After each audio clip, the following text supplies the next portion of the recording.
Seated with me at this Golden Ball session, Minister President Baden-Württemberg, Mr. Winfried Kretschmann, my friends from yesterday, Mr. Hassler, Mr. Ruben Kasper, Ambassador Gupte, the evangelist who has put this event together in such a historic manner, Varun Das ji of TV9, ladies and gentlemen from across Germany present here today, friends from the media, and all are fans of TV9 from across the globe. It is indeed my honor to be here at the Golden Ball session. I have heard that yesterday and all of today's deliberations have yielded very concrete steps in the direction in which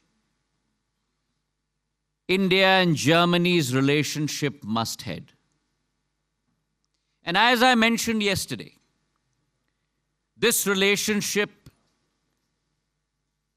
has always been a historical relationship between two peoples, two cultures, symbiotic in their nature, complementary in their nature.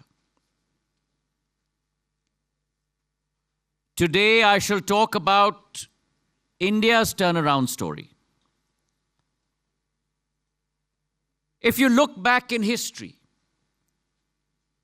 civilization has always recorded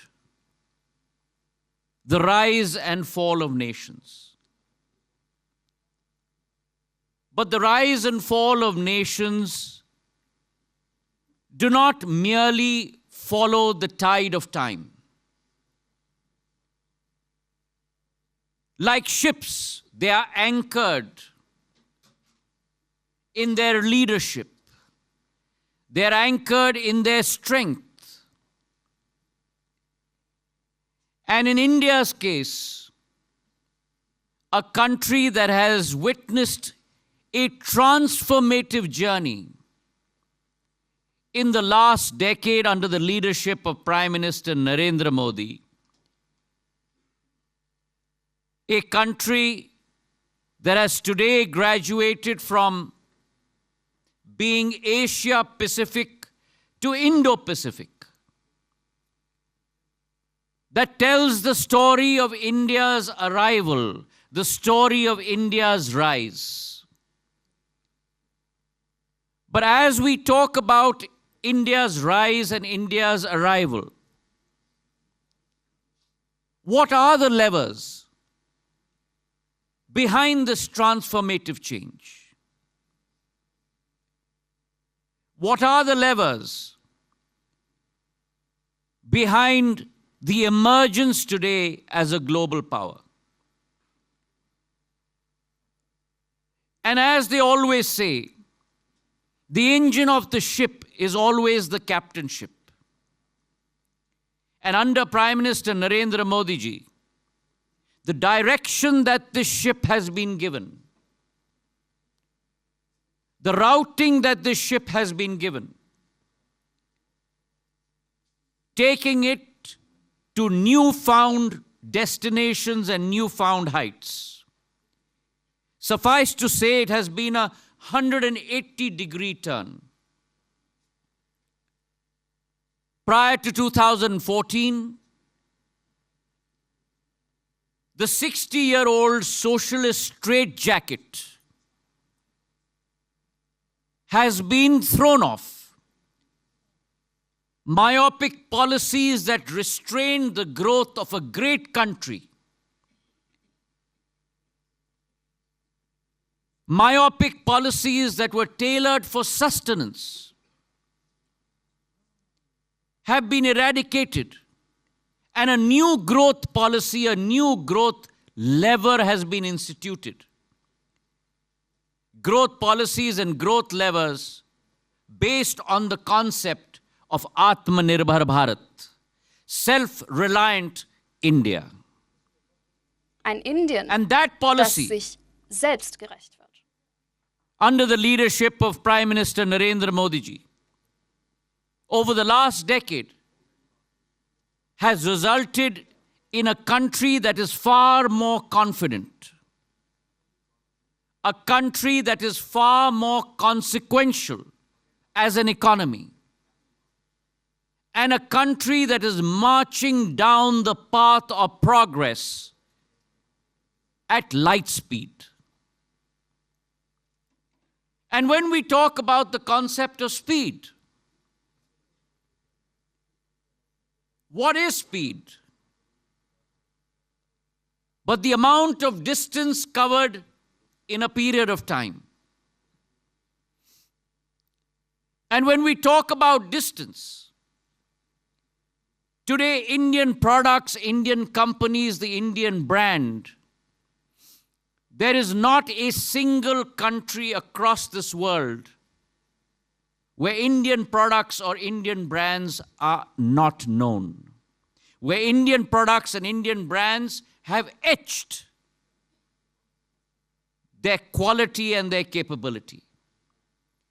Indian supply chains today extend to every continent across the globe.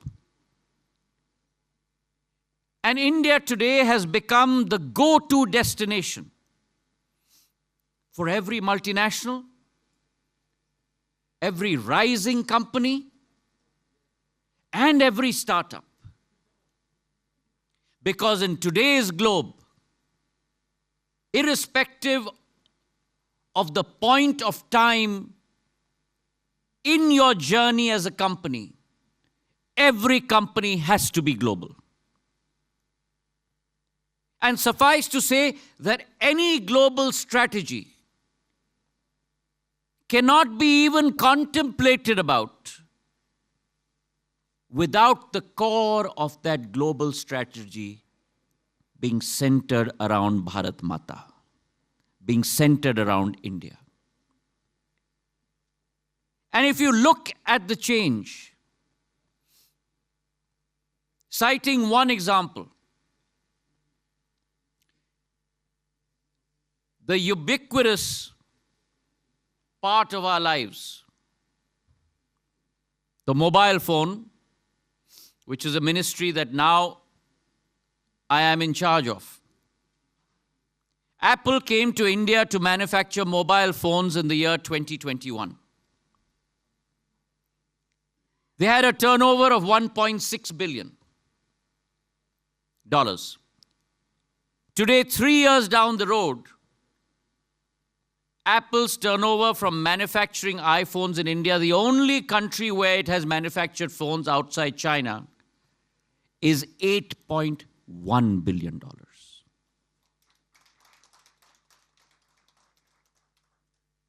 Over a 5-fold increase in a period of 3.5 years. That is the transformative change that we are talking about. And similarly, when we talk about time, it would not be a hyperbole to say that India has condensed growth of over decades into one golden decade, quote unquote, being the golden ball session. One golden decade where in 60 years in India, you had 90,000 kilometers of national highways. Today, you have 150,000 kilometers of national highways, 60,000 kilometers built only in one decade. In a country like India, where you had 74 airports built over a period of 60 years, today you have 160 airports. That's an additional 85 airports in a period of 10 years. In India today, where you had broadband users up till 2014, only 60 million broadband users. In that same country today, you have 924 million broadband users, where the consumption of data was limited to 1 GB per person on a monthly basis. Today, that consumption of data has gone to 20 Gbps per person. Those are the numbers that we are talking about in India today. And similarly, a country that was the 11th largest economy in 2014, today at close to $4 trillion, has become the 5th largest economy. And by 2027, we will become the 3rd largest economy in the world.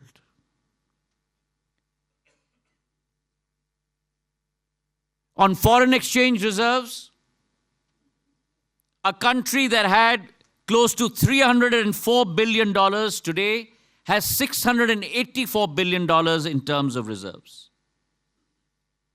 In terms of exports, a country that had $446 billion worth of exports today has $777 billion worth of exports.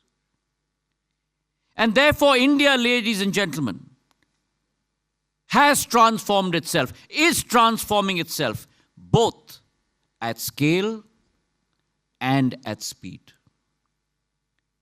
And we are poised to create a new economic miracle, not only across South Asia, not only across the global South, but across the length and breadth of humanity. Now, this progress that we talk about today under the leadership of Prime Minister Narendra Modi is not only about numbers. It's about the ability to transform lives. It is about our targeted welfare measures that have changed the lives of our citizens, from Kashmir to Kanyakumari, from Bharuch till Arunachal Pradesh. And this empowerment of our people has transformed our continent from its roots to be able to compete in a globalized world. In 60 years of our independence, we had built 30 million houses for the poor. In the last 10 years, we have built an additional 30 million houses, and we have now said, in the next 5 years, we will build another 30 million houses, ensuring 100% saturation of a roof over every single citizen's head in India within the next 5 years. Similar is our case with regard to toilets. In the last 10 years, we have built 120 million toilets across the length and breadth of our country. Not a single person in India, in any village across the length and breadth of our country, 650,000 villages, is without the dignity of being able to use their own facilities. Our largest healthcare program, the largest healthcare program today in the world,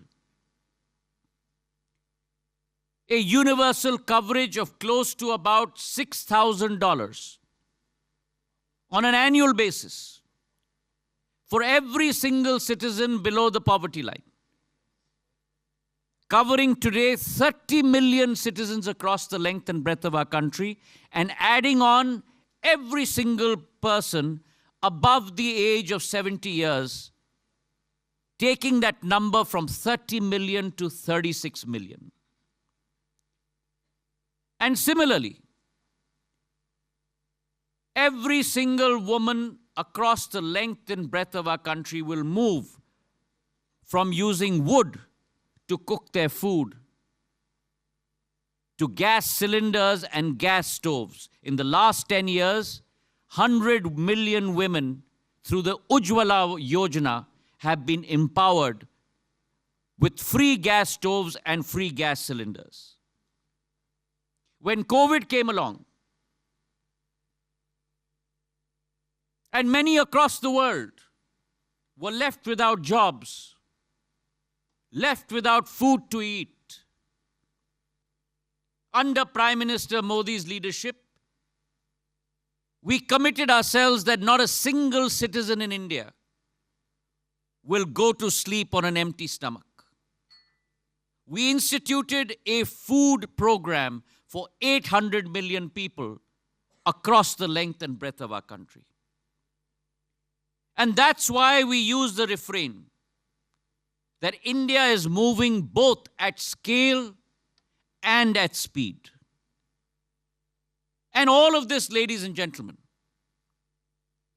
all of this at the click of a button. India's economy, India's welfare programs have all been moved onto the digital system. And if I were to give you a perspective of the magnitude of the task that we have undertaken, today with our DPI network, digital public infrastructure, our UPI network, United Payment Interface, which our Minister of Communications in Germany has used when he visited India last time to buy chilies. A system today that has 16 billion transactions in a single month. 16 billion transactions in a single month, comprising of $272 billion, which means $3.2 trillion a year. So yes, we have a national metalled highway, but along with that national metalled highway of 150,000 kilometers, we also have a digital highway. And that digital highway has been the leveler, providing opportunity to every single citizen across the length and breadth of India. And so digitalization is no longer a challenge for India. Digitization is now a leveler of growth. And it is a lever of growth for the people, of the people, by the people. And as India progresses down that highway, in the last 10 years, 250 million people have been lifted above the poverty line.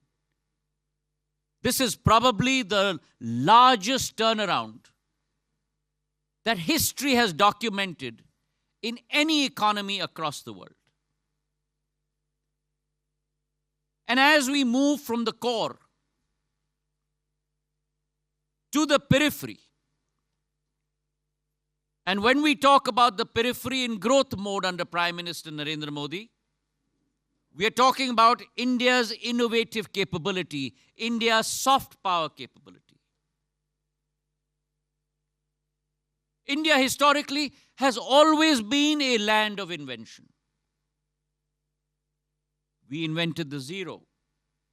We gave the world yoga. We gave the world Ayurveda. Surgery was invented in India.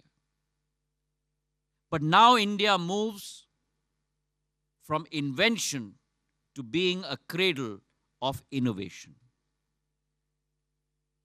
And when India moves from being a cradle of invention to innovation,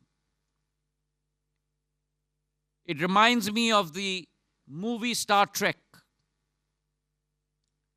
where Captain Kirk's dialogue, where no man has gone before.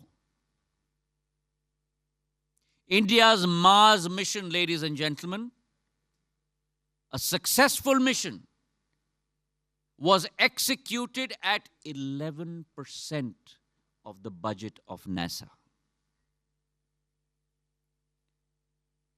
India's mission to the moon, the first country in the world to land on the south pole of the moon with Vikram lander. And that's why we say in India, प्रधानमंत्री नरेंद्र मोदी जी ने भारत के झंडे को भारत की धरती पर नहीं, विश्व पटल पर नहीं, लेकिन चांद पे भी गाड़ के रख दिया है. Prime Minister Narendra Modi has raised India's flag within India's firmament. He has raised India's flag on the global firmament, but he has also planted India's flag on the moon. That, ladies and gentlemen, whether we talk about India's adventure into space or in my own portfolio, the Prime Minister made the decision that our state-owned telecom company, BSNL, will move down the technology curve. But we shall not be dependent on international telecom equipment manufacturers. We will manufacture our own 4G stack. And it has taken us only 19 months to manufacture our own 4G stack, our own 4G core, manufactured by CDOT, a government company.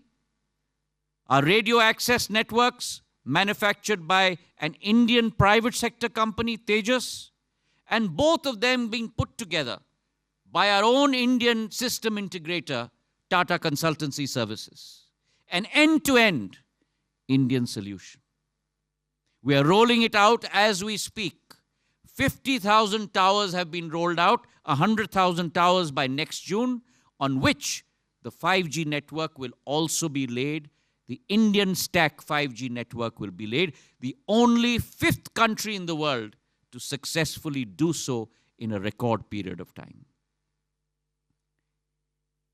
When COVID came along, and India, a country through history that has always gone to international countries and begged and pleaded and tried to secure international vaccines, whether it is smallpox, BCG. In an environment of COVID, we manufactured not only one, but 2 vaccines. Inoculated 2 billion shots across our 1.4 billion population. But not only that, but exported our domestic vaccines to 100 countries across the world. India believes in not only India first, India believes in humanity first. And that is India's ethos, ladies and gentlemen. So while I was talking about telecom, let me assure this august audience here that we followed the world on 4G. We marched with the world on 5G. But we shall lead the world in 6G. Our Bharat 6G Alliance will contribute over 10% of the patents in the new 6G rule-making network. But whilst we say all this, we also look at the entrepreneurial energy of India. A country in which Prime Minister Narendra Modi started up the Startup India initiative. We had just but a few startups that we could count on our fingertips in 2014. Today, with the democratization of technology, the democratization of opportunity, the democratization of progress, we have over 140,000 startups in India. 117 unicorns, For every 10 unicorns in the world, one is based from India. So India is the cradle of innovation, the cradle of invention, and the cradle of entrepreneurial opportunity. But as we move ahead, India's strategy is to grow, but to grow with the world alongside it. And the G20 was a beautiful exposition of the Indian brand of leadership, where we advocated an ethical and inclusive policy of growth so that the global south does not get left behind, where 1/3 of humanity lies, tied very much with the Prime Minister's ethos of Sabka Saath, Sabka Vikas, Sabka Vishwas, and Sabka Prayas. All-round communication and cooperation, all-round development, all-round effort, and all-round trust. And it is with that notion that today India participates in international narratives, whether it's the Quad, whether it's the Shanghai Cooperation Organization, whether it is international initiatives, such as the International Solar Alliance, the One Sun, One Earth, One Grid philosophy. And while India embarks on this policy, it is also important to understand that India's thought process is to ensure that every country, great or small, participates in humanity's progress. So while India moves ahead, India has also transformed herself from being a rule taker to a rule maker. An ability to create her own future, an ability to create her own destiny. And while she does that, she will move from a policy of being Vishwa par Nirbhar, dependent on the world, to being Atmanirbhar, self-reliant. From being Atmanirbhar, self-reliant, to Vishwa Bharat par Nirbhar. The world depends and trusts India. The Prime Minister's thought of reform, perform, and transform. Everyone grows as India grows. And as they say, no one can whistle a symphony. It takes a whole orchestra to play it. So, ladies and gentlemen, as India moves and embarks on her journey from her Amrit Kal to her Shatabdi Kal, from her 75th year of independence to her 100th year of independence, she needs to poise herself for a new dawn, a new age, where there is collective growth and shared triumph.